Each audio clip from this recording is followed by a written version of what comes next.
buddy Jeffrey Lynn. Thanks for joining us, Jeffrey. So remember, we've invested in every single one of these startups. We have intentions of doing up to $1 million investments, subsequent follow-on investments into these companies as well. So the doozy. So without further ado, you have the Google spreadsheet in there. It does really help with feedback. I know there would be some of you who are incredibly giving. And by the way, Bill, I shared all of your videos with our startups, and they are absolutely excellent. Thank you.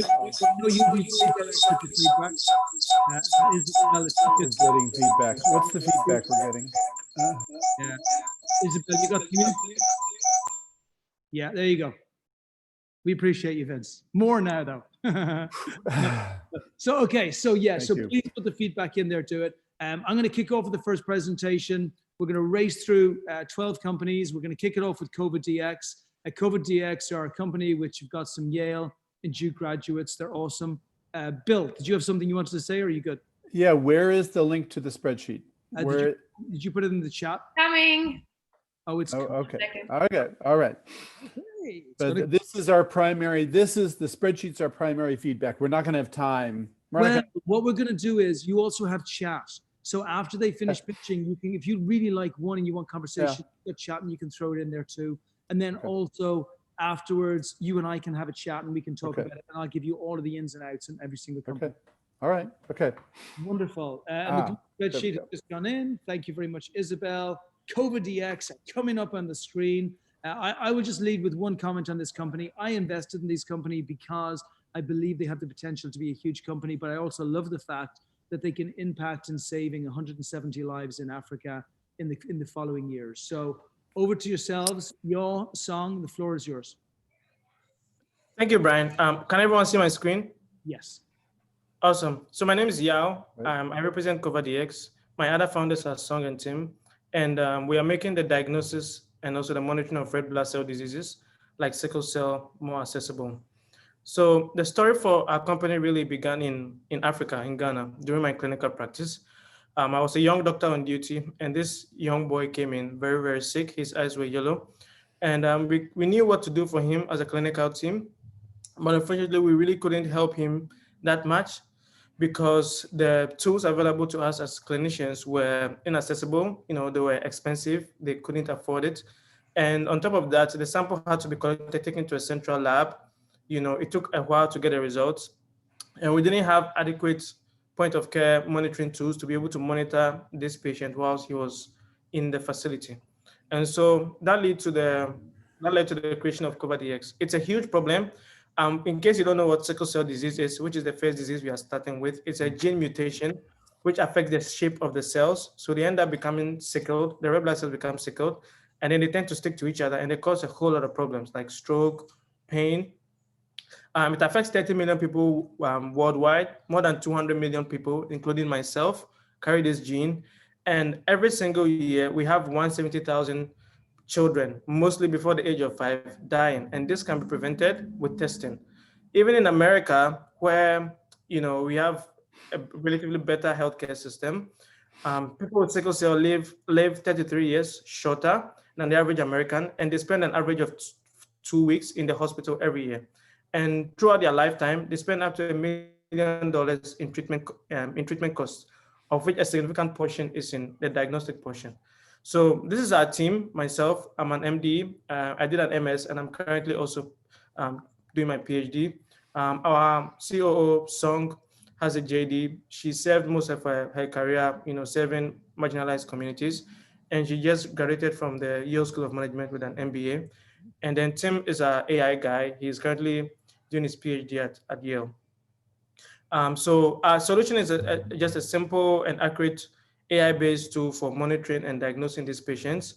How it works is very, very simple. You take the blood and put it in a microfluidic chip, which basically arranges the cells in a single cell function.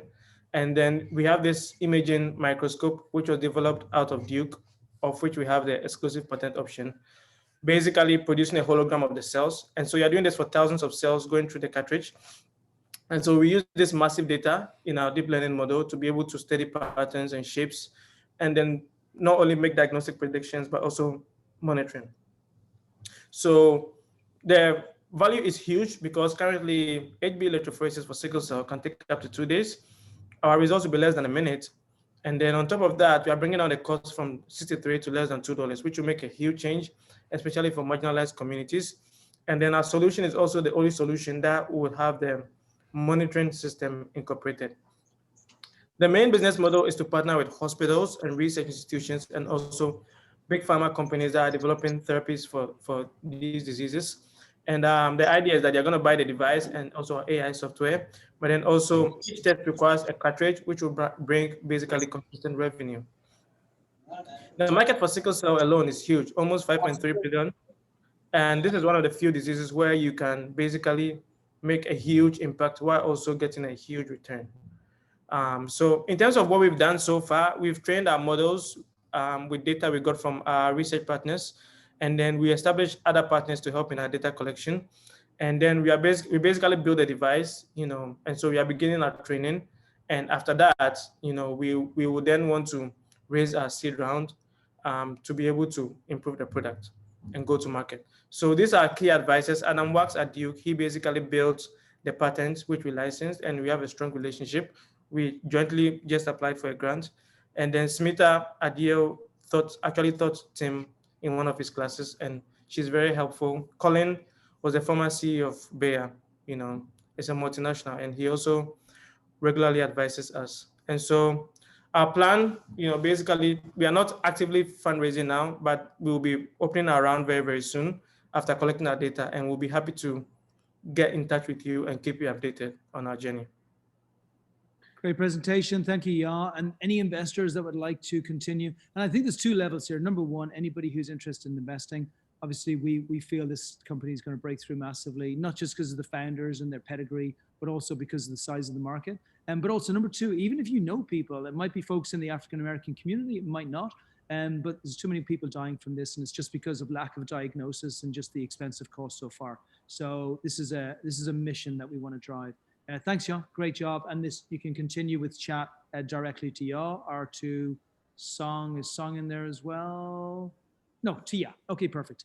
Okay, right. We are going to go from sickle cell, and we're going to go from helping the world over in Africa directly over to India. Anybody who will have seen an email that we sent out yesterday for UvaPay, you'll have seen that this company did 1,000x growth in the previous year, is planning another 1,000x growth in this year, and has got an unbelievable amount of positive traction going on for the unbanked.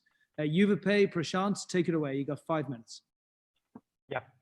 Very good morning, everyone. Myself, Prashant, I'm the founder and CEO at UvaPay. And we have developed the inclusive bank for the excluded populations. Like currently the banking, every country is focusing on fueling this financial inclusion, banking the unbanked population.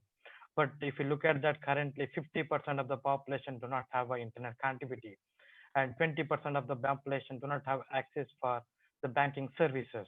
There are many solutions available in the market, but still the job is not done. And currently every country is focusing on almost rural empowerment, everything, but they're infusing a lot of money. Even the current traditional banking system, they're infusing a lot of fund on the physical infrastructure, like accessing the banking services, but still this 50% of the population is not served.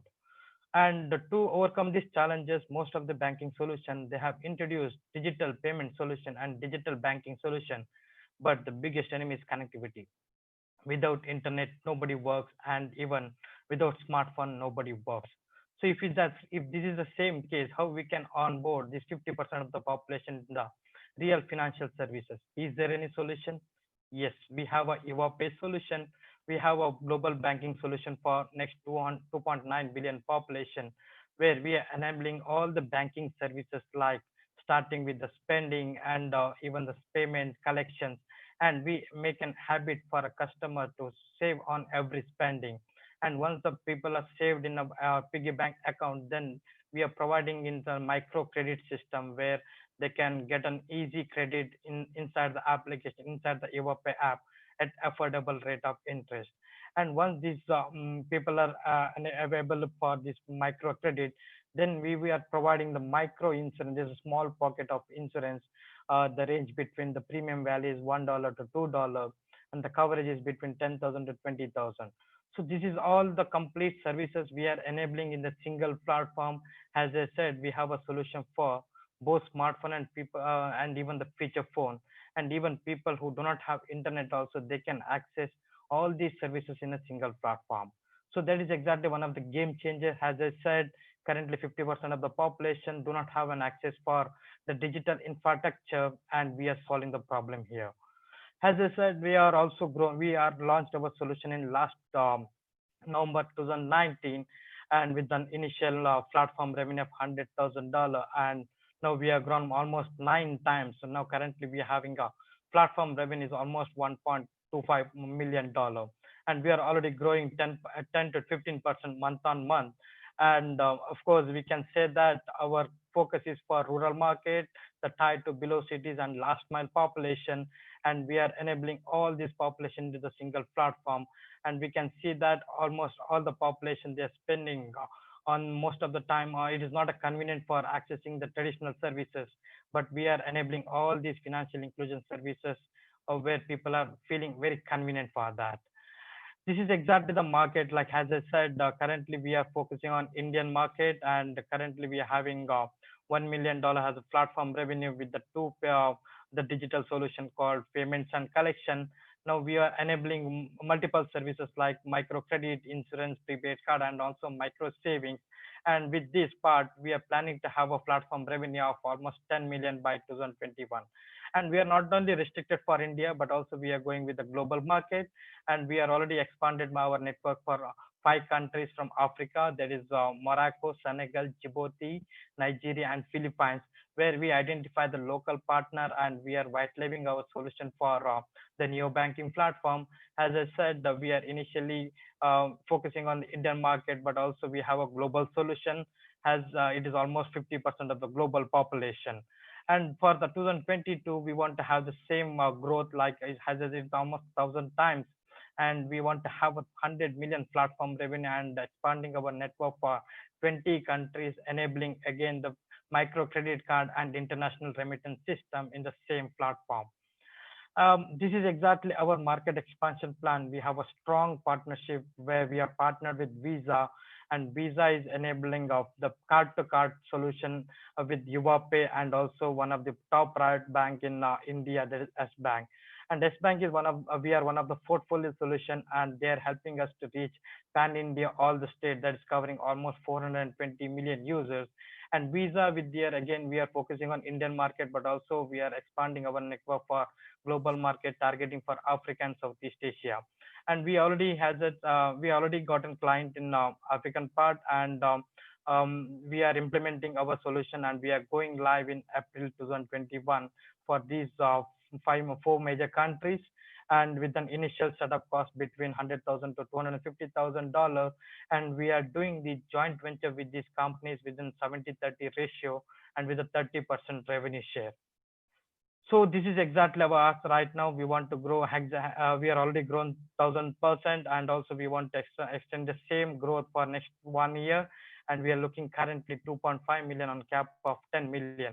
So major the fund is going for the license fees, because we need to have a banking infrastructure licenses, and these population do not have a digital footprint, do not have a smartphone. Of course, most of the cost is going for the branding and customer acquisition, and even the marketing acquisition cost. And we are also having a strong partnership. Visa is one of the global partners, and already we are closing deal with the conversation with Mastercard, and also Fidelity International. And also we have a facilitator like RBI, the Central Bank of India. And recently they are given a pilot opportunity for enabling our solution for 200,000 villages in rural village. It's in India. And also we have live customer with ICICI Lombardo, Bajaj Allianz, and also the Bharat Bill Pay is controlled by the NPCI, is under Reserve Bank of India. Last And 30 seconds. Thank you, Prashant. this is the team behind the innovation. We have a fantastic team in technology and marketing, and also global advisors. Sven from Germany, he's taking care of Europe and German market, and Debas is from India, and he's taking care of MENA and the African region. And we have raised only $250,000 as an angel round, and now we are looking for covering this almost 10 times of the marketing growth. And this is exactly the team currently working on the complete neo banking platform for our next 15% of the population. So this is exactly the recent pilot approval received from the central bank. We are partnered with Visa and S Bank, and also with Pay. We are onboarding 200,000 villages. We are onboarding 5 villages. There we are onboarding 200,000 villages who do not have access for financial banking services. And we are the first time in India introducing the solution for last mile population. Thank you. Great job. So look, while Prashant is taking that down and Office Kit are bringing up their presentation, I'm going to summarize this in 30 seconds, why we loved it. Because Prashant goes like a machine gun. This is a neobank of neobanks. They got their revenue from 100 grand a month in transactional revenue to $1 million a month in transactional revenue. They're growing it to $10 million a month in transactional revenue over the next 9 months. Their first entry point, which is the technology, is merely a Trojan horse to get into the villages. They're layering in lending, saving, and insurance on top of that. Their belief is that they will be at $100 million a month in transactional revenue within the next 2.5 years. Huge, huge, huge market. Thank you, Prashant. Great job. And now we're going to move to Office Kit, another phenomenal company out of India, doing unbelievable things in the MENA region and driving through HR. And again, we invested in this because they built this phenomenal platform that has the ability to really revolutionize the entire way HR is done. So Abdul, over to yourself. Take us away. Brian. Good morning, ladies and gents. We have a great proposition for you this morning. So what we have got for you today is a very smart, flexible HR management system that focuses on the small to medium scale sector. Now, this system basically helps you to manage an employee life cycle right from the start to, as the title says in the slide, cradle to grave. So right from the moment you want to hire an employee, down to managing the payroll, data, performance management, travel, pretty much anything within an employee life cycle is managed from a single window. Now, it's a super simple system that's very flexible, available on the mobile application, and has got some great social elements, including video conferencing and many other features, which actually is quite flexible and actually can operate over multiple countries.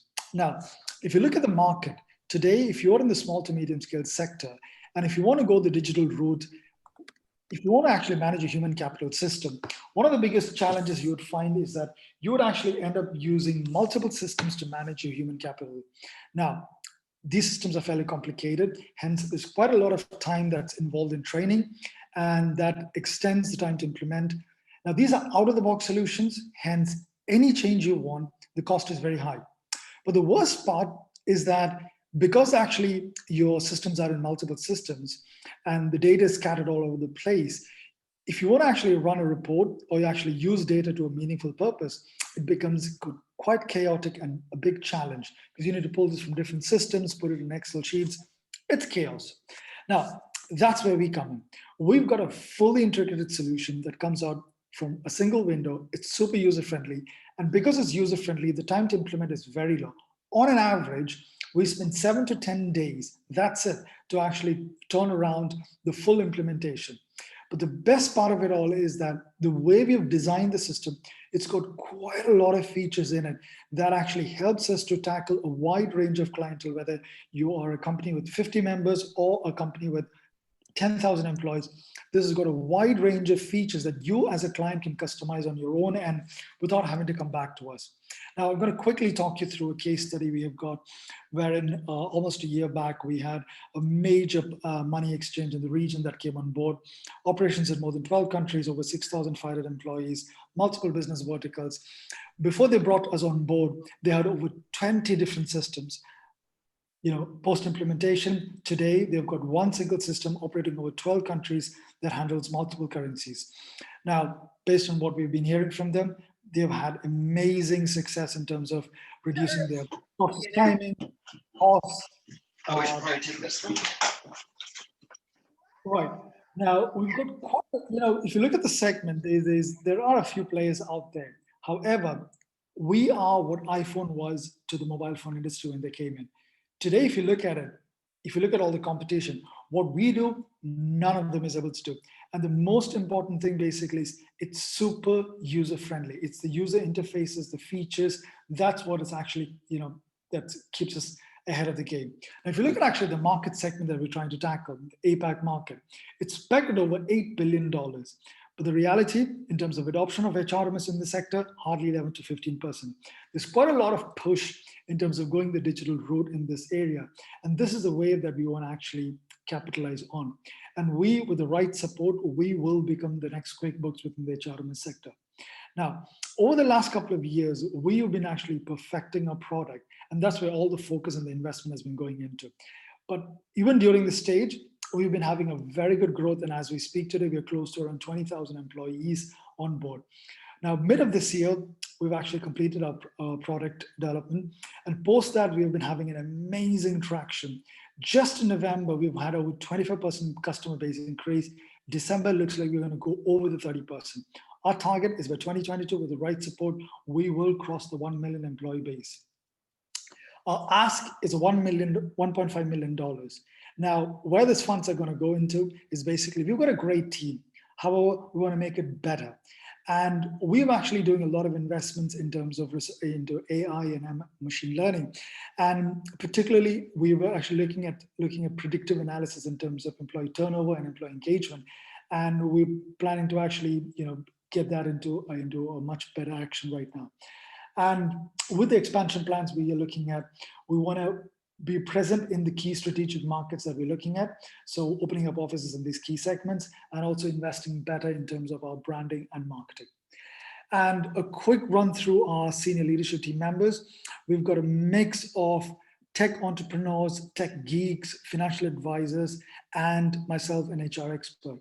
And we have collectively have quite a lot of experience in terms of turning around businesses. And we also actually have experience in turning around a platform that we've actually exited from a couple of years back. But this time around, we're looking at actually some really new heights over here. Over to you, Brian.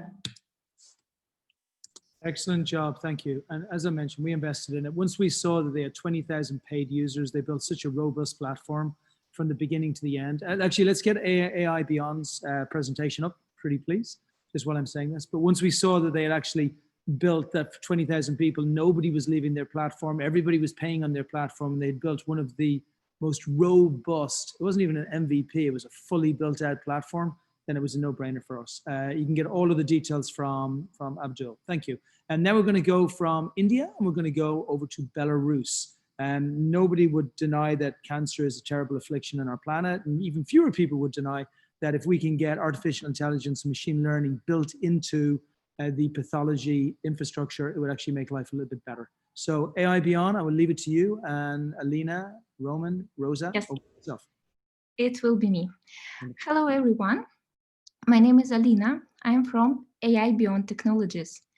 AI Beyond is an early-stage medtech company based in Belarus. Here at IBeyond, we build the world where cancer is not a verdict anymore. Statistics says that the number of new cancer cases is predicted to grow 60% globally in the next 2 decades. And the lifetime risk for us of ever being diagnosed with cancer is about 41%. It actually means that it's every third of us is at risk. But we all usually think that, well, it's not related to me, it's about someone else. And I can tell you that I used to think so too, before cancer came to my family a few years ago. And at that moment, I had to see what cancer treatment really is. Tremendous lack of pathologists. They are constantly snowed under cases and working with tons of analog data. And you have to wait for weeks for appointments and drugs and surgeries to become available. And with all this, you never know if the conclusion and treatment you get is correct or not. And you have no way to double check it. And the cost of each delay or each mistake is always someone's life. But we believe that there is a solution, and it lies in the switch from traditional to computational approach in histopathology diagnosis with the power of deep learning and cloud technologies. To achieve it, we built HistoCloud. It is a digital pathology platform where patient, experts, and artificial intelligence connect to discuss a particular medical case. There are 3 components inside: but the core is AI-based decision support apps for automated image annotation and analysis. Each app is designed to augment experts' capabilities because AI is faster and much more precise than any human's eyes. But while we are training our algorithms, we have focused also on bringing instant value to patients and doctors by giving them time. And to achieve it, we have launched medical data storage and viewer to keep safely clinical data and have it one-click accessed to patients, and second opinion and board discussions ecosystem, giving access to experts from any place and any country. And put together, all these three components must perform as an integral part of each and every case analysis. The value is significant. HistoCloud removes up to 90% of physical logistics and it saves time. It makes alternative opinion prompt and affordable to people everywhere. And it mitigates inaccuracy risk. And the last but not the least, it removes stress from pathologists and patients and let them focus on really important things. In terms of a business model, it is a patient-centric B2B2C. We sold HistoCloud services to patients through medical centers on a revenue share basis. And AI modules usage is based on subscription model. Digital pathology market is huge. For 9.5 million population of Belarus, more than 4 million histological specimens are produced every year for cancer diagnosis and for other studies as well. And this correlation of up to 40% is valid for the major part of high and medium income countries. And of all the glasses, I mean globally, only 5% are digitized for today. And the patient, though it's sadly, but has an unconditional motivation to use such services. Due to soft regulation here in Belarus, we have rather simple access to large and diverse medical data sets. And 1 year was enough for us to make pilot launch of MVP and start getting first revenue. And as of today, we were approved by the Ministry of Health to implement our solutions in 2 major hospitals of the country. One of our customers is a vet clinic, so we already apply human technologies for the benefits of our pets. And totally 5 medical centers are contracted locally. But the main thing is still ahead for us to add molecular diagnosis to the platform and to become #1 medical data mining center in Europe. Our team initially has a strong engineering background. With 15 plus years in IT, we have learned how to deliver products really fast and how to make complex systems really usable. We are backed by a bunch of brilliant medical experts from here, from Belarus, and day by day, we are working and learning together with them. Today, we're raising $1 million in order to get faster to the point where we became #1 digital pathology service in our region, overcame 200K net profit in the next 6 months, and of course, started scaling across to EU and USA. And finalizing, I believe in the power of collaboration, and I'm happy to invite you to join us on our way to build a new world as an investor, as knowledge contributor, as a partner, or just as a friend. And thank you so much. Excellent job, and wonderful. And again, we believe these guys are like 4 or 5 years ahead of where they would be if they were trying to do exactly the same thing in the US, simply because of where they are in the world. And the fact that they have 5 hospitals already paying them and driving traction shows really, really good early signs. Okay, thank you so much, AI Beyond. And really appreciate all the chat, by the way, back and forth between the investors and the companies. So very, very powerful, much appreciated.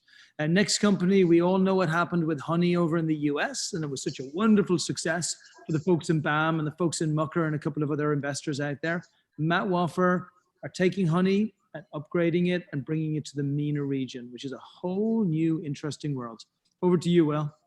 Yeah, thank you, Brian. Hi, everybody. I think before I start the concept, I have to invite you all guys to watch out what's going on in the Middle East.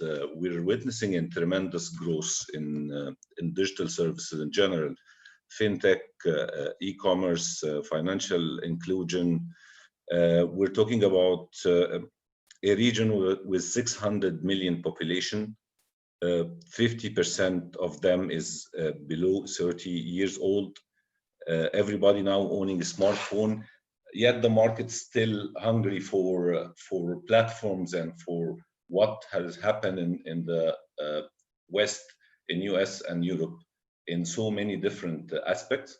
So I encourage you guys to have a look on what's going on, Matt Waffer and other ventures in this huge opportunity region. So Matt Waffer, as Brian mentioned, we're building Honey Plus for the MENA region.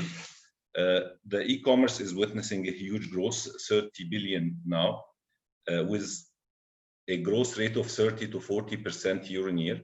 And this is even pre-COVID, yet still it's scattered and lacks aggregator that gives price comparison, cashback, coupon discovery type of platform. So you don't see in the region the Honey, BizRate, Rakuten, big names like this.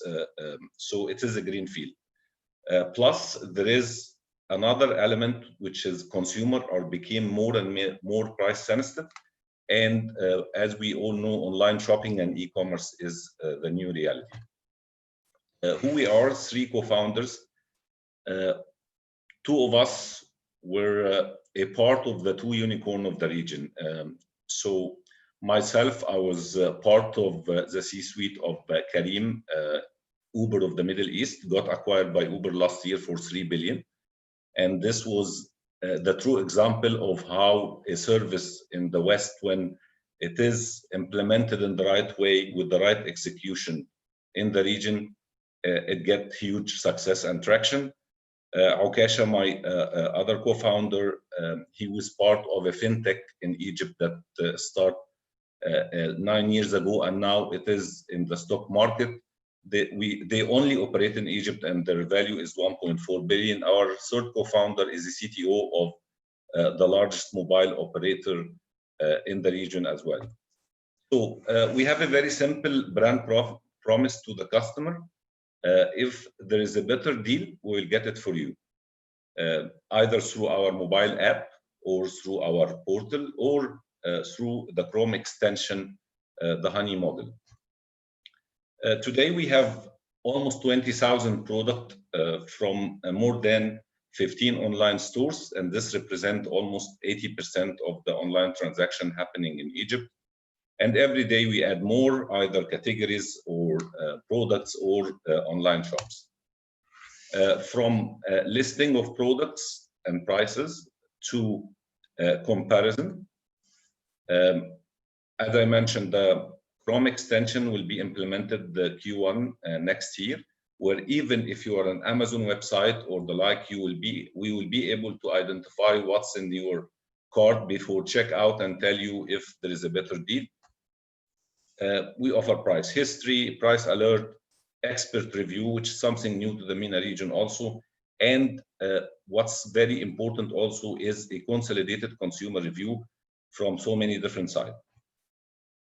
We already signed with the top players in the market to list their product on our platform by aggregation. We signed with Amazon. Jumia is the second largest marketplace. Noon also a marketplace. We also work with a retailer, and the fight between the retailer and marketplaces now is huge because everybody is fighting to get the pie, his share in the pie of the e-commerce. So we see a lot of aggressiveness in terms of offers also department stores, distributors, even the brands themselves. We heard how Zara is investing $1 billion for his online platform. The business model is very simple and straightforward. We customer go to our website, explore prices, and then we divert the traffic to one of the online stores, and we get a commission. The commission vary from 1 to 10% based on the category. On average now it's 2, but as fashion is taking more traction, we're expecting this commission to get higher. The second revenue stream, of course, is advertising and listing.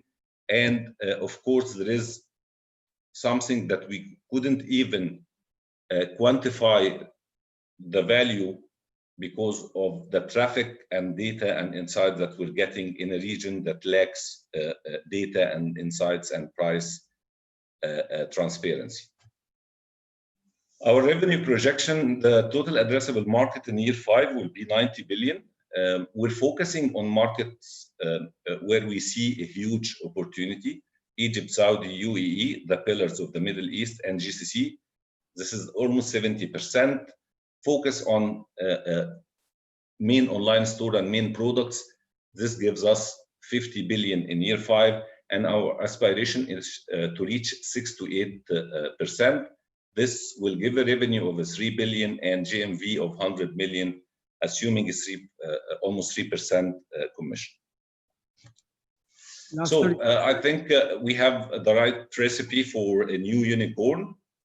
Dream team, we have done it from startup to exit 2 times. So we're sure that we will make it a third time. A market with a huge opportunity, 15 countries, 600 million population. A product with a proven exit, either the honey or the Rakuten, which also valuated now 11 billion. And the timing, which is the essence of the success. It's a perfect timing for, as we're witnessing this hyper growth. We're raising 1 million against 20% of the company. This will, we want to start big. We want to be a top of mind brand.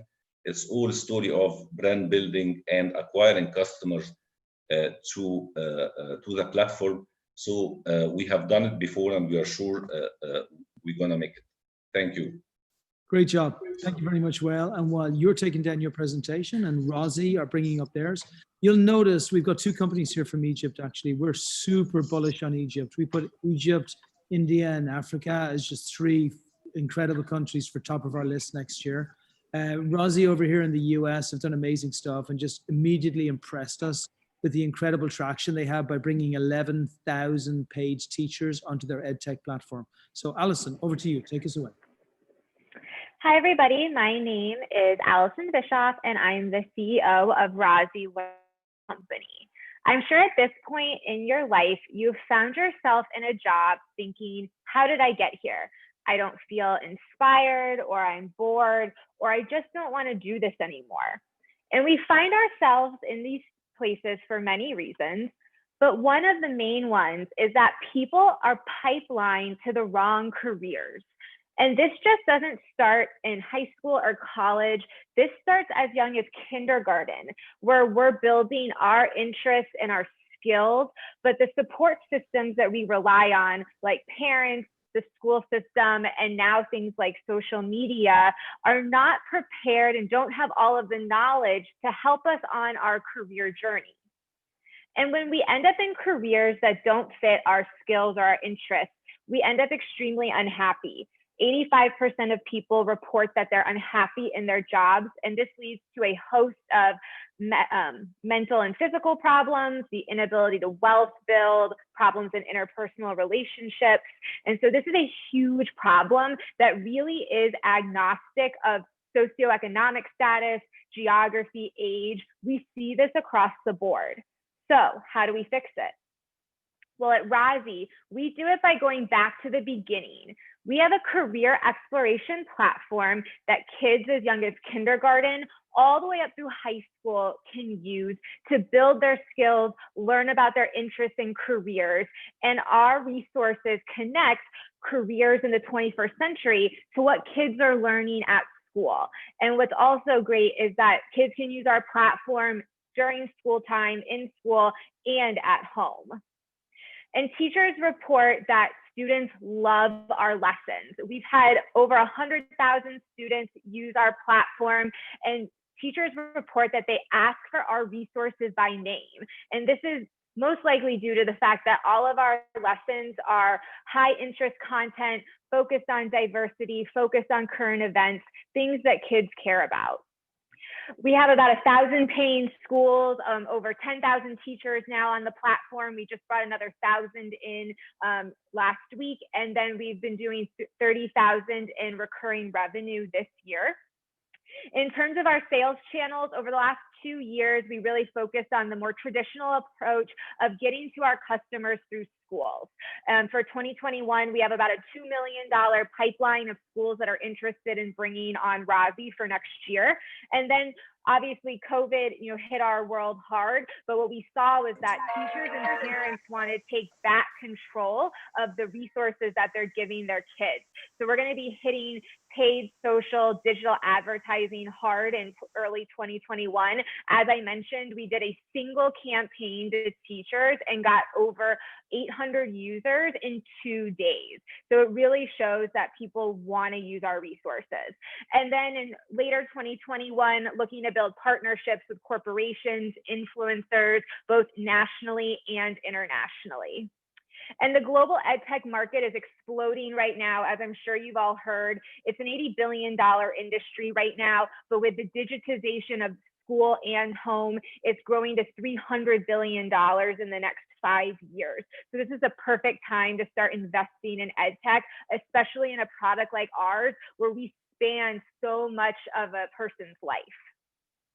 In terms of revenue projections, due to bringing on all of these users in 2021, looking to get up to 50,000 users by the end of Q1 and growing to another 100,000 users by the end of the year, we're going to be doing about 100,000 in monthly recurring revenue with both the consumer and our school sales, and then reaching over $1 million in recurring revenue by 2023 every month. And we have the team to get this done. I myself have grown Razi to doing over $1 million in lifetime revenue in the last 3 years. And then my co-founder, Jessica, she has already created products for companies that do $60 to $100 million a year in revenue. So she knows exactly what it takes to build a product that's both scalable and sticky that users will love. We already have a great group of investors on our cap table, but we just opened another round of $1 million at a $6.5 million valuation for equity. And the main focus of this round is to do some tech upgrades to be able to collect more data on our students. So again, it'll create more value for the schools and parents and teachers, and then also expanding into those new marketing channels so that we can get even deeper penetration in the schools, as well as start going after those consumers and teachers. And we are already in farther along talks with 2 firms right now. And so we're still looking to bring on more investment. So I'm happy to answer any questions by email or in the chat. And thank you for your time. Wonderful. Great job, Alison. Yeah, and just you've built it up through the roof. So phenomenal platform. Just while you're taking that down, and Marja are bringing up their platform. Yeah, just phenomenal traction that you're building over there. Okay, let's bring up Marja back over to Egypt again. And again, you see the very first thing on the platform is very similar to Alison and very similar to some of the ones before it. Is everything is very focused on massive traction. And Marja have got the 2.4 million visits without even monthly visits, without even really doing any marketing. So Sami, over to yourself. Tell us what Marja is all about. Good afternoon, ladies and gentlemen. My name is Sami Ahmed. I am the CEO of Marja. Marja, it's Arabic word mean reference, and we are MENA leading edtech platform with more than 2.4 million visits per month. There are around 100 million students in MENA region. On the other hand, you will find around 2 million courses, 3 million schools, but connecting them together is not as easy as you think, because for students, they know just few options, and most probably they are not the best fit for them. From the other side, universities and education institutes, they have poor marketing tools, which lead to a lot of empty seats. Universities use solutions like billboards, Facebook, Google Ads, and a lot of inefficient tools, and that makes them spend a lot of money. Universities in US have spent more than 10 billion US dollars in 2016, and the number is increasing. The other hand, in UK in 2018, universities have spent around 2-3 million sterling pounds for recruitment. They spend a lot of money because it's a huge pain. Marja, we are online platform connecting universities, youth to universities, opportunities, and scholarship all over the world, with more than 10K education opportunities and more than 2.4 million visits per month. We have three main products. Marja Education is database for universities and schools. Marja Courses database for MOOCs and tutoring opportunities, and Marja Scholarship database for funded opportunities, whether to study in university or internship, exchange program, etc. It's very simple and clear for our users. They search, they compare in both Arabic and English language, and enroll in the best fit program. This is our portal. This is our education portal, and you can see the programs, the university to compare. The courses, the same. Scholarships, scholarship page where you can find all the information. Since we have million of users every month, that means we have billion of data, and we understand this data. We study this data, like interest, education, gender, etc., and we use it to understand the behavior and persona for each individual. And we use this data for analytics and reports, and we have already published 2 educational reports about students in MENA region, matching and recommendation to provide a customized experience for each user use our platform, and data-driven marketing tools. So we help institutes in any place in the world to recruit from MENA region in very easy and simple way. Our revenue have increased 10x in the past 6 months to reach more than 10K per month. Our business model: education institutes and universities pay for us a yearly subscription to be listed in our platform. And then when any student successfully enroll in this university and pays their tuition fees, we take a commission from this enrollment. So we have no charge from student side. We only charge from university side. The subscription at the beginning, and after that, each enrollment we take the commission. The commission starts from $500 up to $5,000. And this is just the start, because we have a lot of services that we can provide for students, and we take more commission, like courses from our partners, accommodation and flights, and also we can help students to find student loans and through banks and fintech solutions, and a lot of other options can increase our revenue. Our competitors are registration portal and registration office like education, study portal, apply board, and scholarship portal like youth opportunity and hey success. What makes us unique, because we are a network where people engage with our articles, videos, and Q&A. And also to enhance our conversion rate, we do a partnership with elite and private schools in MENA region. And we integrate with this system and work as a counselor, helping the students for free to find and match with the best university, which will lead to increase our revenue. We have more than 174 active interns helping us with the data entry, translation, and online and offline present. We are raising 1 million US dollar to update our platform, launch our mobile application, and explore the business opportunities to increase our revenue and growth to reach more than 5 million visits per month, bring more than 1,200 university, and enroll for these universities more than 1,500 students. And this will generate a minimum 2 million US dollar. Our team are expert in education and entrepreneurship field. Starting by me, Sami Ahmed, I am the CEO with more than 8 years experience in recruitment and students field. Abdul Sami, he is engineer with master degree in entrepreneurship. He is our CTO. And Ahmed Gibali, who got more than 12 funded program, and he is our CEO. We help thousands of people to reach their future dream. Investing in us is investing in the future. Thank you. I will be happy to answer any question you have. And that is a beautiful thing. Yeah, we just have been blown away by Egypt. The low cost of customer acquisition, the high traction on the platform, the stickiness of the consumers on the platform.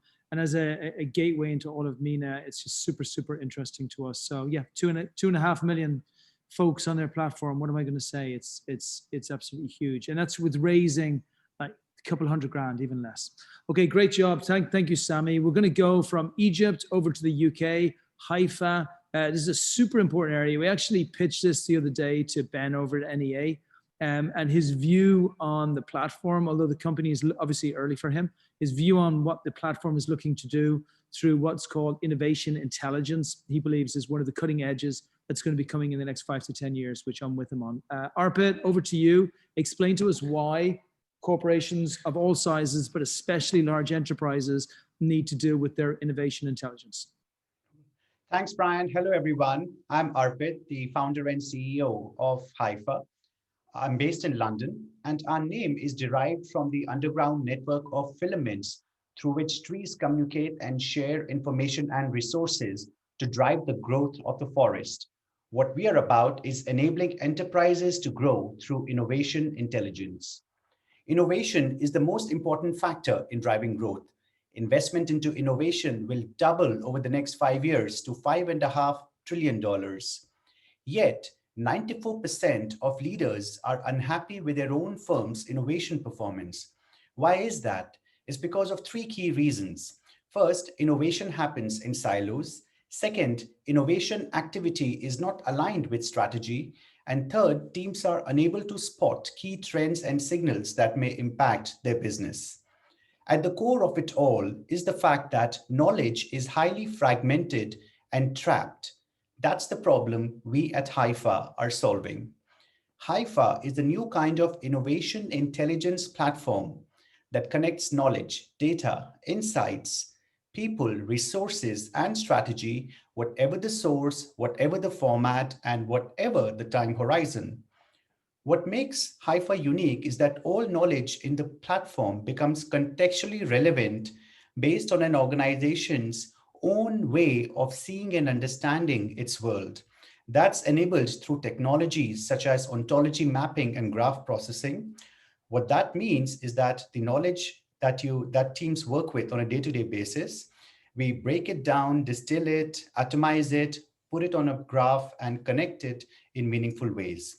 What it might look like is, for example, if you're a bank, you may think about your business as being comprised of the resources you have, the people, teams, capabilities, the trends impacting your business, your product and brand portfolios, the markets and competitive landscape you operate in, the customers you serve, their needs, personas, journeys, your corporate strategy and objectives over different time horizons, and where it all comes together is the innovation projects you are undertaking.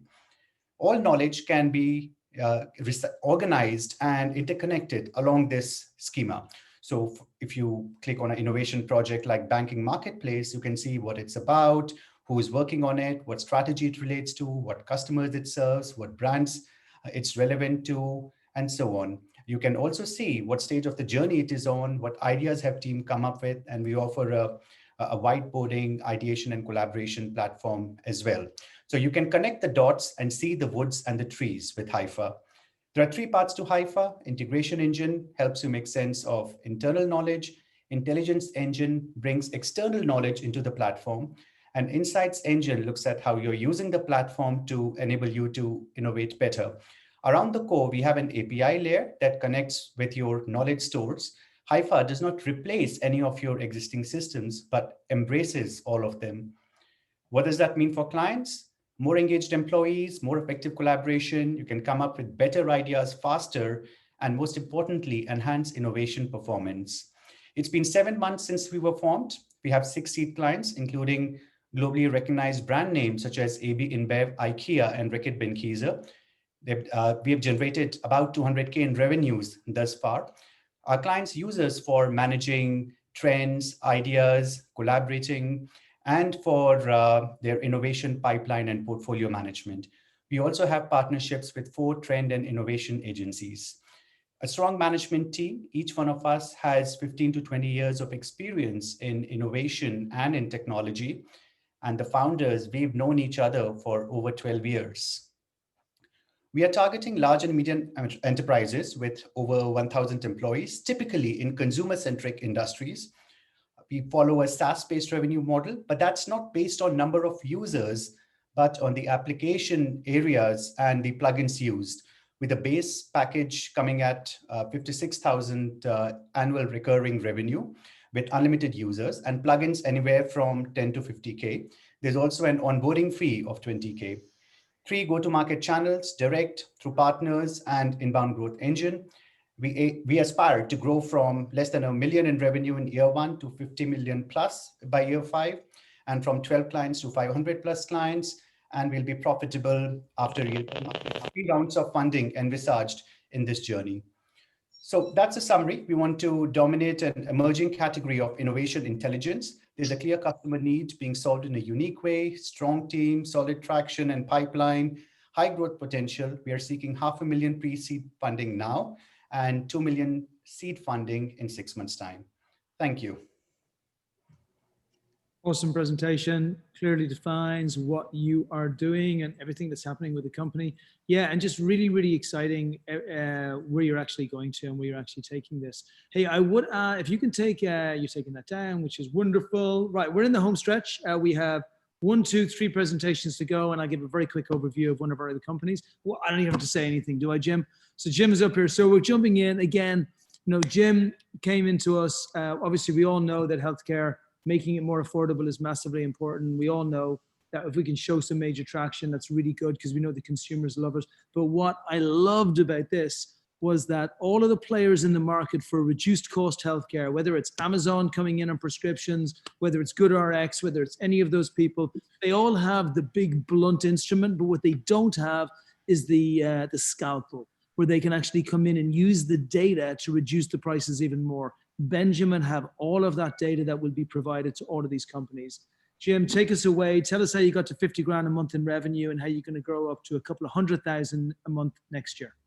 Thank you, Brian. I'm always going to welcome an introduction from you. They're the best. So welcome, everyone. Thank you for allowing us to be here. So Benjamin is a smart maven. Benjamin's been on a journey, though, actually for about 25 years before he got here, because what I learned along the way is how to use data to solve big customer problems. And I found myself on the wrong team, frankly, where I was helping big pharma sell more prescriptions, but we weren't getting healthier and we were spending more money. I said, I'm going to put together a team. I'm going to solve this one. And so that's what we've done. We've got a great group of individuals, each with unique disciplines that bring a more complete solution to this problem. And it's overall, this is just a gigantic marketplace.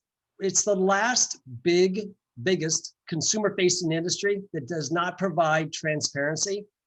And it's just screaming for someone to do something about it. I couldn't take it anymore. It's because things like this, where parents can't afford prescriptions for their kids, where we don't understand how much a cost will be before we walk into the pharmacy and we turn around and walk out. 1/3 of prescriptions don't get filled.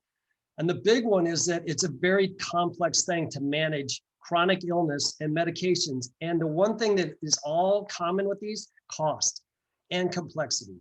So this is how we spend most of our money when it comes to prescriptions. 1/3 of all the money we spend on healthcare is right here. And a bigger store, to Brian's point, having Amazon doesn't solve this problem. It just makes it a bigger store. Here's what really is at the root of the problem. I'm a data guy. I understand how to use that. What we couldn't get access to was the prescription data in the past. So what we did is we took HIPAA, which is the one everyone fears. We embrace HIPAA. What it allows us to do is help an individual, permission-based access to your claims. It's all legal. It's all part of the plan. We already have a platform we use that has 250 carriers connected to it. With that, we get very rich price and prescriptions and procedures, all the detail of what a member actually pays, not what the inflated cost is. That's the missing piece. With that, we can use our IP, Benjamin, to proactively shop and identify high health risk and message that individual with what we call prescriptive engagement. So now you get a message from Benjamin that says they just found you $87 in potential savings at one of 80,000 pharmacies all across the country. with the voucher you need to be able to use that right now. So Benjamin's always looking to try to save you money. It also identifies where you're at high health risk. And about 10% of the population is in this category. What I loved about this business when I started it was the whole premise of being able to create a win-win-win scenario, meaning we save the payer, we save the individual, and we get rewarded for doing that. So this is a great program we did for a regional health plan. This is one of the 400 we go after in the country. And with 112,000 school teachers and state employees, they were overprescribed. We helped deprescribe them with our PharmD team of more than 400 doctors. And we were able to save that plan and those members. So they love this because it's complex and it's expensive. Saving money and getting healthier is a very good thing. It's an enormous market out there. We're focusing on the private insured, which is self-funded. That's about half of the market, and 70% are on high deductible health plans and need help. Our beachhead is the 100,000 we're going to focus on for prescriptions, and we're off to a great start. Thank you, Expert Dojo, for the recent investment. We've now hit our highest monthly recurring revenue. We're up 67% from the previous quarter. We've raised money in the past. We're going to be raising more because we're on a more important mission than just this will get us there. We make our money by, it's a beautiful, simple model. Our paid organizations, self-funded employers and or regional health plans pay us per month. The member, it's free to them. We make our money by saving the members money. So every prescription's used, every medication review that's done saves them money, and we make money on that. We like our little quadrant that we have the access to the data, the prices. That makes us very, very unique. Frankly, I think it will make companies like GoodRx envious, because what we have is a HIPAA compliant path that practically can find money, and we can work with all types of insurance, even individuals, and Medicare, which is very much on our horizon for the future. We have 2 proven go-to-market paths that have been working wonderful. We go after those regional health plans. We also work with organizations that have lots of members, like Delta Dental, individual members, millions of them. And we work with those that are benefit management firms, such as Business Solver right here in Des Moines, Iowa, with more than 16 million members. Our future will be direct marketing to the consumer through associations. So we're raising the capital right now to really grow quickly. We've got momentum. We're going to go from 62K where we are now to 300K by June 1st of 2022. We needed the capital to build out our team and for marketing to do this. So we know that 2021 will be a good year. We'll double our sales, maybe more than that. But more importantly is 2022. With the product and the relationships, that's when our growth will take off. We'll be back to raise more capital at that point, either seed or Series A. We know the marketplace has never been better for this. Right now, there's a demand for healthcare like there's never been before, and we're wiped out on savings. We don't trust, nor should we, really organizations. Congress won't solve these problems, nor will big companies. It's a simple model that we've proven in other organizations like Honey and Even and Trim. Why not in healthcare? We're a great team to do this because we've got a clear vision. And the last point on this is opportunistic growth. With permission and ability to message, this is where we grow. It's a 1.5 trillion in shoppable routine healthcare. With the price information we'll have and the relationships, we'll be poised for significant growth at that time. So the market's ready. The employer and the employees are ready. The other thing is, I'm a big believer in solving problems that I care deeply about. This is a cause that's worthy. I'd ask you to consider joining us. We need the right organizations behind us to meet this mission. I appreciate your time so much. Thank you. Wonderful, great job. And then we're in the last really 2.5 presentations. We're going to run through Liza, which is even over the last few hours, she's locked down about 1.5 million in commitments from strategics. So really interesting space. Some of you may not know about the space of mass spectrometry, but it's the measurement of molecules, and it's actually probably one of the most important thing you can measure because it's kind of everything. From our selfish opinion, in the same way that we invested in Jim because we know he can scale what he has up, we invested in Liza because we believe that there is a place for a RAND or a NASA for mass spectrometry where we have real experts in the space. And these guys have about 90 years of expertise. So Liza, take us out and explain why mass spectrometry is so incredibly important for the future and why your team are best positioned to own this space. Well, thank you so much, Brian, and thanks everyone for being here with us. My name is Liza Denon. I am CEO and founder of Libertas Biosciences. We are a hybrid life science data and analytics company harnessing molecular integrity for early informed decision making using mass spectrometry. Most people are not aware of it, but mass spec touches everyone's lives as everything around us are made up of molecules. It's actually the perfect tool to differentiate good actors from bad actors in various aspects of our lives. And this is very much relevant in the world of drug development because it's the only way to confirm the identity, purity, and stability of a candidate with absolute certainty. And instability of candidates can cause toxic side effects in patients. There are over 400,000 drug candidates tested annually, costing about $190 billion to develop. And the success rate is only 0.3%. That's about 50 drugs approved by the FDA every year.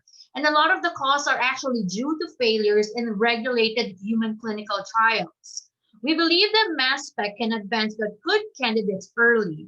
This enables two positive outcomes. First, the industry don't need to spend as much money on bad candidates in clinical trials. And second, we will enable our clients to change course early and explore other drug designs before clinical trials. We believe that across the board implementation of mass spec analysis in the industry is critical to lowering the costs.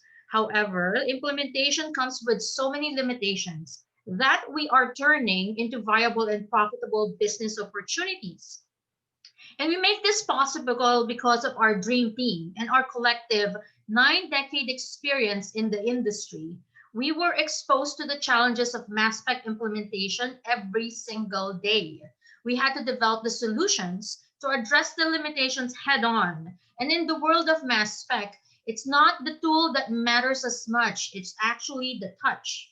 And so the three members of our dream team have previously worked together at StemCentrix. This is a biotech company that was acquired for $5.6 billion in 2016. And we decided to join forces again to codify our solutions and develop and avoid advancing bad candidates. We have hundreds of workflows that are ready for execution in the lab. And by applying these workflows, we can generate data for systems integration and formulate unique, scalable, repeatable solutions that are powered by artificial intelligence. We then apply our faster solutions throughout drug development, where we filter out bad candidates early. Early intervention is key to reduce R&D costs. I have done this before, actually, as head of mass spec at StemCentrix. And together with the dream team, we're doing this again, but faster and earlier in the process. And so we are very excited to offer our solutions to the greater biopharma community.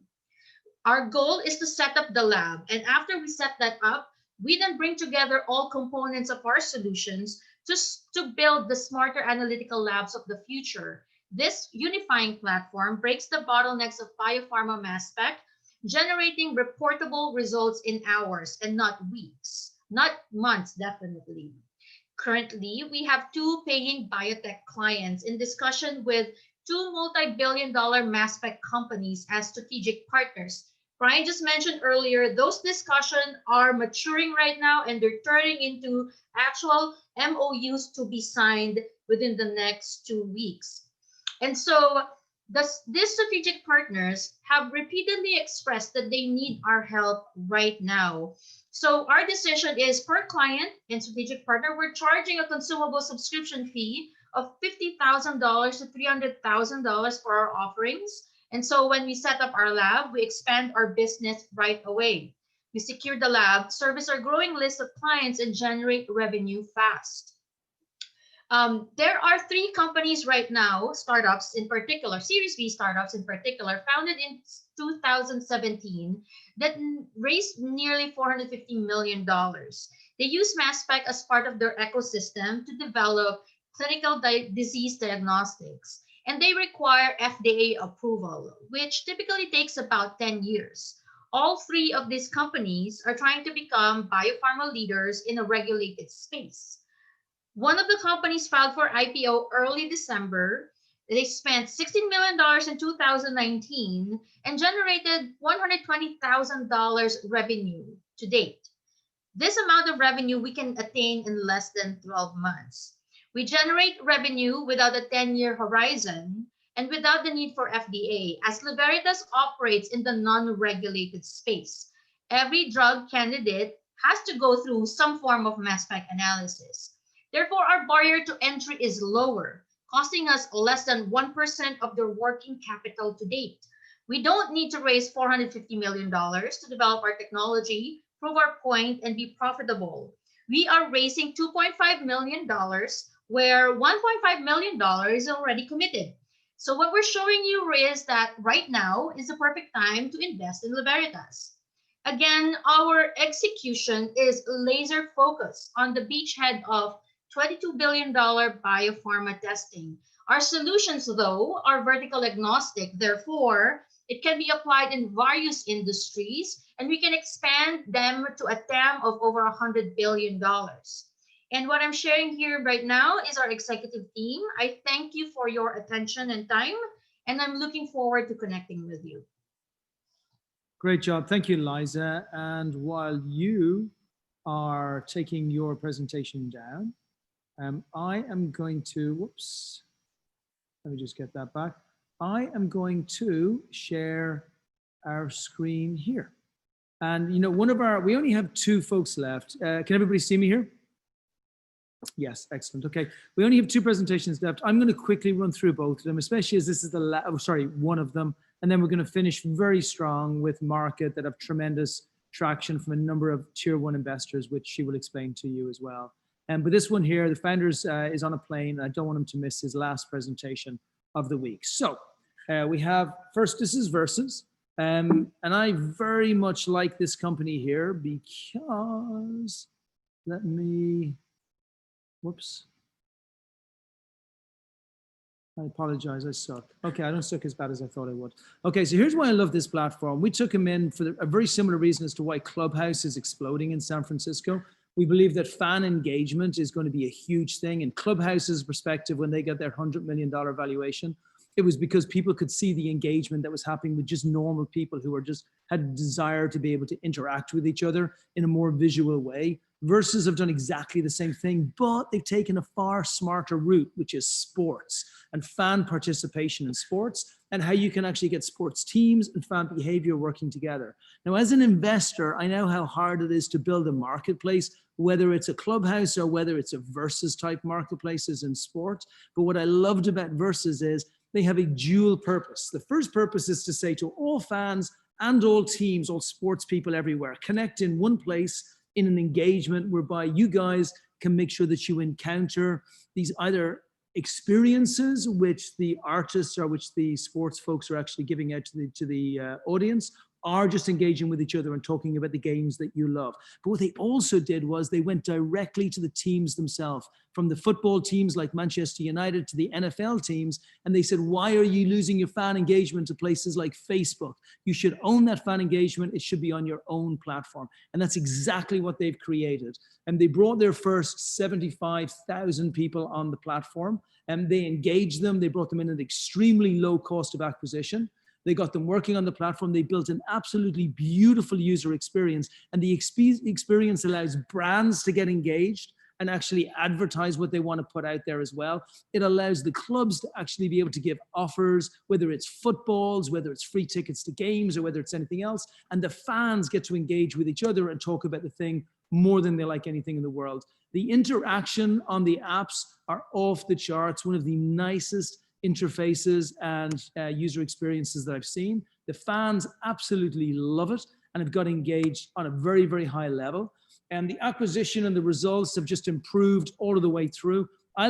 For any investors that are interested in this as we were, I'll let Daryl go through the actual specific stats. What we were incredibly impressed with is the fact that they're able to bring on users at 50 cents a user. So it allows us to really build this up in a very, very strong way. You can see the CPEs there, and you can see exactly what the brands are paying. We believe we haven't even scratched the surface. Imagine a brand getting access to tens, if not hundreds of thousands of fans that are getting ready for the Super Bowl or any other hockey match or anything else that's happening. A little insight there into how we expect the EBITDA to rise. The only reason we have EBITDA there as opposed to revenue is that it's a Canadian company and they get guilty if they don't actually make money. We have been encouraging them, however, on the fact that actually revenue is what we care about. But I do love the fact that this platform not only can drive users fast, not only can hold really strong engagement, but can also make a ton of money as well. And you see here how they're going to sell to brands, how they're going to sell to leagues, how they're going to have direct digital agency channel to brands as well, and also self-service portal. It's a rock star team. We've got a bunch of these folks who have built not only large companies before, I won't say unicorns, but they combine to be multiple unicorns if you look at the companies that they've exited from, but just really good skills within their own area. And this is what they're looking for, not a huge amount. They've already put about $1 million into it to build the user experience that they have. And they're looking to take another 100,000 fans and bring them through. They're looking to then build out the platform more, to bring in games, to bring in more experiences and just make it really strong. This is something that fans have been looking for a long time. Facebook groups does not cut the mold, and this is what they should be doing. So that's Versus. It's Daryl. You could chat with me and I'll just chat with you anyway, but really what I'll probably do is pass you on to Daryl because he's awesome and will do a way better job explaining what they do than I do. I just invested in them because we loved them, we loved where they're going, and we love where fan engagement is going in the future. Right, now to the last presentation of the day. This is Nan from My Market. Again, we invested in this platform, first of all, for a couple of reasons. Number one, when we saw Nan and we saw her background and we saw the influence that she's building in such a short period of time here, we were just massively impressed. When we looked at what's happening within luxury fashion in general and the opportunities in that space, whether it's The Real or anybody else out there, we see a huge gap in the market and we see the incumbents, I would say, not massively taking advantage of it by overcharging absolutely everyone and giving not great service across the board. But also we see a real disruption within blockchain that can be attributed to it as well. So Nan has come in with one of the first services I've ever seen in any market where there is actually no loss of value throughout the entire transaction. Nan, take us away, explain how it's going to work. Thank you, Brian, so much. Wish you could pitch for everyone. That was fantastic. So nice to see all of you. Let me pull up my presentation here. Okay, let me know that you guys can see this okay. And all right. And just a quick refresher, I know we were at the very end of the last cohort and the very beginning of this one. So for any of you that I've talked to before or presented to before, a quick update across the board. We've been very aggressively building and funding, and we have a tier 1 VC ready to lead, probably the biggest person within blockchain through that VC to help us model our digital currency. Draper is the name. And then now we're also talking to Andreessen to join the round to go directly into our seed. We brought on the co-owner of Triller, which is the biggest competitor to TikTok. He's invested already, and he's giving us the entire Triller influencer space to go to market for user acquisition. We onboarded Brex's advisors for our fintech channels and partnerships. And still working with Alibaba to launch within the Asia ecosystem. That's the head of operations for Alibaba. And also work through a lot within the crypto, blockchain, fintech experts and global digital experts to validate that what we've created here is the true currency for the first time.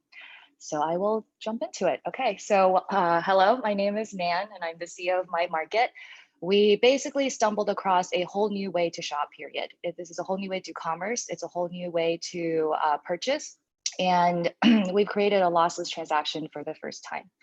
So I will jump into it. We are fintech at heart. And honestly, we could have started as a Klarna or Afterpay or PayPal. But the best way to service this to consumers is to incentivize them to use it for a marketplace or iteration where they just have the best purchasing power.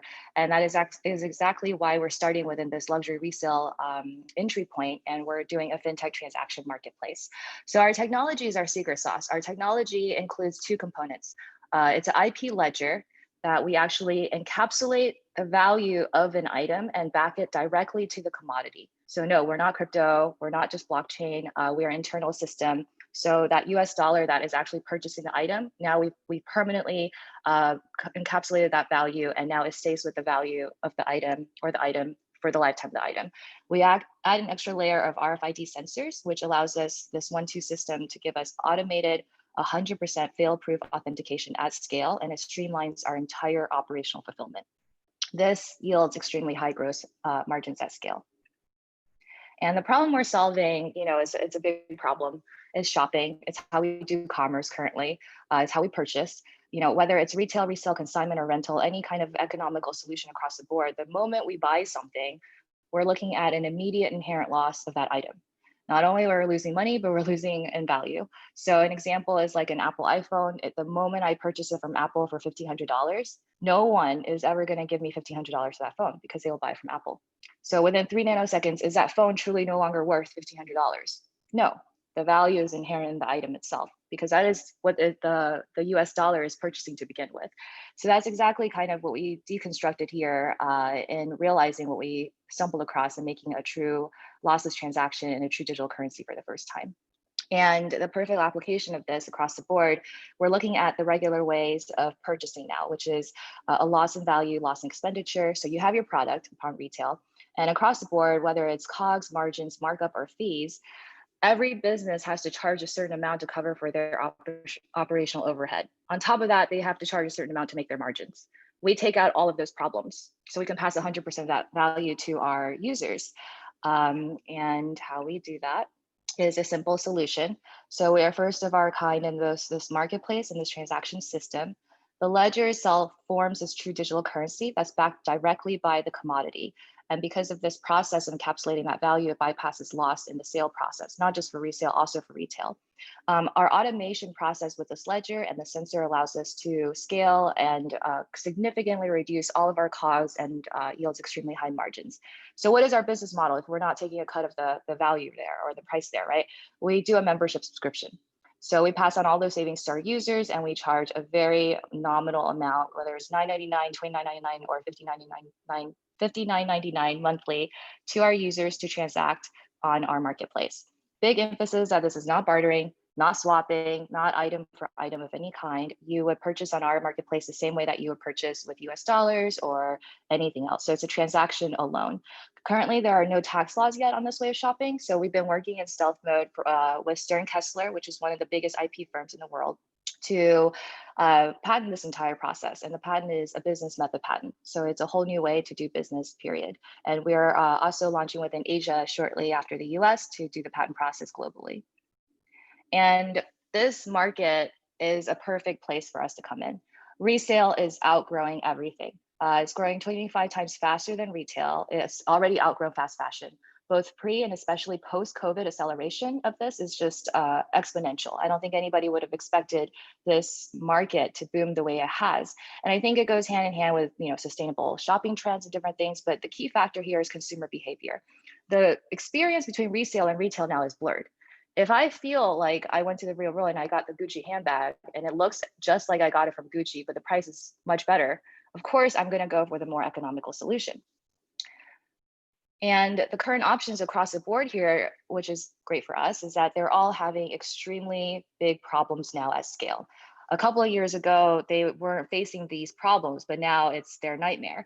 So the Real just got sued by the SEC because they cannot guarantee authentication at this level of scale, moving inventory in less than 30 days, and it's all dependent upon a 100% authenticator fleet. That's not possible. Go is just raised a big, they're almost IPO. They try to x-ray the shoe, that doesn't work. They try to have people sniff the shoe, that doesn't work. So everything comes down to in-person authentication bottlenecks and logistical costs for holding inventory. Also, hand in hand with that, their fees have gone up significantly. They are passing on all of those costs to their users, who are now looking at 60% fees. It's just absolutely horrible for the users. So if users are flocking off these platforms, making Facebook groups, trying to buy and sell directly to each other, going to point of sale stores, and they're trying to find an alternative. And that's where we come in. We solve all of these problems. So we're not only just going up against GOAT or the Real, we're going up against both, because GOAT is focused on becoming the Real and vice versa. They're trying to include items for both sneaker and luxury. So we will start there. And we are peer-to-peer transactions. So the user lists the listing and we approve into the marketplace. We do the middle process of authentication and verification before shipping out to end user. User pays for shipping just like on GOAT and the Real. And we do membership pricing, so there are no high fees. And we started in stealth mode and Envision. My first pitch was to the co-head. Got it. My first pitch was to the co-head of private investment, Goldman Sachs. So they told us right away, they realized what we did here in fintech, to go into hiding where no one will find us, and no one did within this vision market. So we developed our platform entirely from scratch, built it to scale, went through point of sale partnerships, and refined operations, streamlined everything. So beta gross margin here is 87%. The gross margin is so high because, again, of our business model. We've taken out a lot of the overhead because of our automation processes. And that once we got to 80 to 225 store partnership, we realized we had to evolve past the stealth mode. And we came to LA, duplicate the platform to focus on the sneaker market. And this was made with the CEO of Triller, who's a big sneakerhead. And so we actually talked to Eddie Liu, co-founder of Goat, who wanted to acquire our technology. And we came back to the drawing board and realized, we can go much bigger than sneakers or Goat. We can go straight into MVP marketplace, synonymous with Amazon or Alibaba, because this works for retail. So no more loss in retail shopping. Happy to give examples of that in a follow-up discussion. So this is a quick overview of our tech. Happy to go into deep dive on this to explain everything. But basically our platform creates many fintech channels. So we have both payment gateways on and off the platform that we will create on our own. Right now we use Stripe, but you can imagine how much liquidity is moving within our platform if people are selling Hermes handbags left and right. That also creates different channels for fintech digital banking. So that's why we are working with Brex, and eventually in time we hope to have our own. And we're an independent API entirely built at scale, running on AWS. So currently our funding process, within the last couple of weeks, initially, I just wanted to raise a 250K safe in order to go into our C successfully so that we have a successful MVP launch. We've had really phenomenal interest from tier 1 VCs and a lot of VCs. So we're going straight into a 1 to 3 million seed raise at a 7 to 8 million valuation with a lead tier 1 already. And the safe, we may consider the safe depending on the timeline, but we have already over 3.5 million there for first rights. And an amazing team across the board. We wouldn't have been able to do this. For example, our CTO is the CTO who built the Triller app. So that's how we have over 45 developers, veteran CMO, CFO, we just onboarded a veteran COO, and phenomenal advisors across the board. I have to add a lot of people to this list right now. So thank you so much, and welcome to a whole new way to shop. Excellent. Thank you, Nan. Yeah, finished strong. Like, I hope everybody's as happy with the cohort as we are. We couldn't be more pleased. Look, we invested in these companies up to about 8 weeks ago. We see for every single one of them a roadmap for how they're going to build their revenue beyond 100 grand and go way beyond that a month. And that's our key to get into this round, and the A exactly the same. I don't want to take up your time. I want to be really respectful. Thank you for joining us. You have all of the information in the spreadsheet, which Isabel will just arrange all of the appointments through her team. If you want to reach out to me, if anybody wants to just have a chat about these companies and wants to get more information, very happy to do so. And then otherwise, the companies are really happy to arrange meetings. So thanks, everybody. Have a wonderful weekend. Have a brilliant holiday. I appreciate you all. 2021, let's make some money. Thanks, Bill. You're awesome. Okay, thank you, Brian. Wow, gang. Outstanding, great work. Thank you, sir. We need you at the beginning of the next cohort, by the way. Bill, you saw my note, right? Okay, let's talk. Okay, see you soon. Buddy. Thank you, David Choi. Great to have you on. I hear you've been huge for the COVID DX guys, so thank you. Everybody else, Nishant, thanks for jumping in. Appreciate you. Vince, thanks for jumping in, buddy. Great to have you here. Wonderful. Julius as well. Brilliant. Thank you. Yeah, everybody, guys, appreciate it. Okay, I'm going to kick everybody off, and I will see you. I'll shoot you over an email later on today. Jim, let's continue this, mate. We've just begun.